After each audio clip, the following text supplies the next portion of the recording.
அரிய பழங்களுக்கு இணையான சத்துக்களை உடைய சாதாரண பழங்களை பற்றி வீடியோவில் பார்க்க போகிறோம். ஃபஸ்ட்டு நம்ம பார்க்குறது கிவி பழம். பேரை கேட்டோடனே இது நியூசிலாந்தை சேர்ந்த பழம் தான் நான் நினச்சேன். ஏன்னா நியூசிலாந்து வந்து கிவின்னு ஒரு யூனிக்கான பறவை இருக்குது. அந்த பறவை ரொம்ப அழகாக இருக்குது. அது நியூசிலாந்து மட்டும்தான் காணப்படும். இது நியூசிலாந்தோட தேசிய பறவை. அதனால் இந்த பேரை கேட்டு இந்த பழமும் நியூசிலாந்தை சேர்ந்ததுன்னு நினச்சேன். ஆனால் கிவி பழத்தோட தாயகம் வந்து சைனா. இதை வந்து சைனீஸ் கோஸ்பெரின்னு சொல்லுவாங்க, அதாவது சைனா நெல்லி. 1960க்கு அப்புறம் இது நியூசிலாந்து வந்து பயிரிட்டதுக்கப்புறம் கிவின்னு பேர் மாறினதுக்கப்புறம் வந்து உலகம் பூரா ஃபேமஸ் ஆச்சு.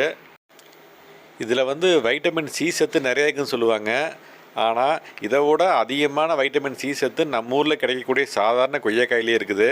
இதை வந்து கிலோ 400 500 கொடுத்து வாங்குறதுக்கு பதிலாக 60 70 கொடுத்து நம்ம ஊர் கொய்யாப்பழம் சாப்பிட்டாவே இதில் இருக்கிற வைட்டமின் சி சத்தோட அதிகமான சத்துக்கள் நமக்கு கிடைக்கும். இது வந்து திராட்சை மாதிரி கொடியில் வளரக்கூடிய பழம். இது வந்து தமிழ்நாட்டில் கொடைக்கானல் மற்றும் நீலகிரியில் விளையக்கூடியது. திராட்சை கொடி மாதிரி நிழல் பாங்கான இடத்துல படர விட்டு வளர்த்தோம்னா நம்ம ஊர்லேயே வளர்றதுக்கு வாய்ப்பு இருக்குது. அப்படிக்கு இது சொந்தமாக வீட்டு தோட்டத்தில் வளர்த்து வச்சுன்னு சாப்பிடுங்க. 400 500 கொடுத்து வாங்கி சாப்பிட்றவங்களுக்கு அதிக சத்துக்கள் எதுவும் கிடையாது. ஏன்னா இதில் இருக்கிற சத்துக்கள் நம்ம ஊர் சாதாரண கொய்யாப்பழத்துலேயே இருக்குது. அடுத்து பார்க்குறது பேஷன் ஃப்ரூட்டு. இதையும் வந்து நம்ம ஒரு அரிய வகை பழமாக தான் நினச்சிட்டு இருக்கிறோம்.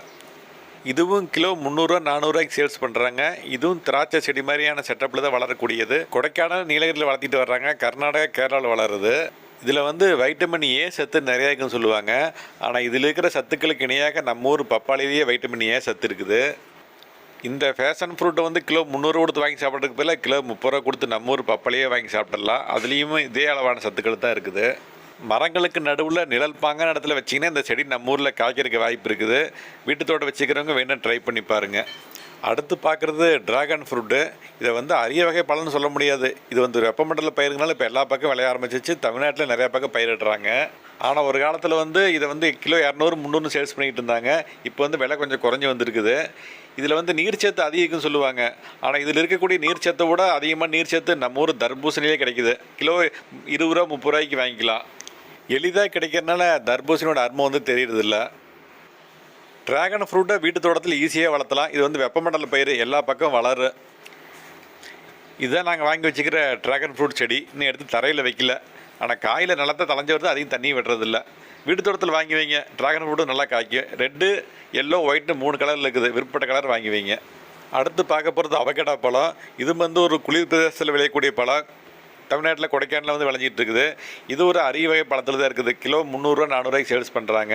இதில் வந்து நார்ச்சத்து அதிகம் சொல்லுவாங்க. ஆனால் இதில் இருக்கிற நார்ச்சத்தோட அதிகமான நார்ச்சத்துக்கு நம்ம சாதாரண வாழைப்பழத்திலே இருக்குது. உங்களுக்கு எல்லாத்துக்குமே தெரியும். சத்துக்களை விட்டுட்டு பார்த்தா அவகேடோ பழம் டேஸ்ட்டாக இருக்கிறனால தான் இதெல்லாம் வாங்குறாங்க. நம்ம ஊர் வாழைப்பழம் அந்தளவுக்கு டேஸ்ட்டாக இருக்காது. ரெகுலராக சாப்பிட்றது நமக்கு பிடிக்காது. டேஸ்ட்டுக்காக சாப்பிட்றவங்க மட்டும் இந்த அவகேடோ வாங்கி சாப்பிடுங்க. சத்துக்காக சாப்பிட்றவங்க நம்ம ஊர் வாழைப்பழத்தையே வாங்கி சாப்பிடுங்க. அதுலேயே அனைத்து சத்துக்களும் இருக்குது. இதுதான் நாங்கள் வாங்கி வச்சுக்கிற கிராஃப்டட் அவகேடோ செடி. இது வந்து நீ எடுத்து தரையில் வைக்கல, அப்படியே க்ரோ பேக்கில் தான் இருக்குது. இது ஒட்டு செடிங்கிறதுனால நல்லா தளைஞ்சு வருது. ரேட்டு தான் காஸ்ட்லி, 2500 இதே சீரட் செடியாக இருந்தால் ரேட்டு கம்மியாக கிடைக்கும். இதே சீரட் செடி இது வந்து 150 வாங்கி வச்சுக்கிறேன். இது நல்லா தளைஞ்சு வருது. ஆனால் காய்க்கு வரைக்கும் 5 6 வருஷம் ஆகுன்னு சொல்கிறாங்க. இது நம்ம ஏரியாவில் நிழல் பாங்கடத்தில் வச்சிங்கன்னா வரும். தேவைப்படுறவங்க வீட்டு தோட்டத்தில் வாங்கி வைங்க. வீடியோ பிடிச்சிருந்தால் சேனலை சப்ஸ்கிரைப் பண்ணிக்கங்க.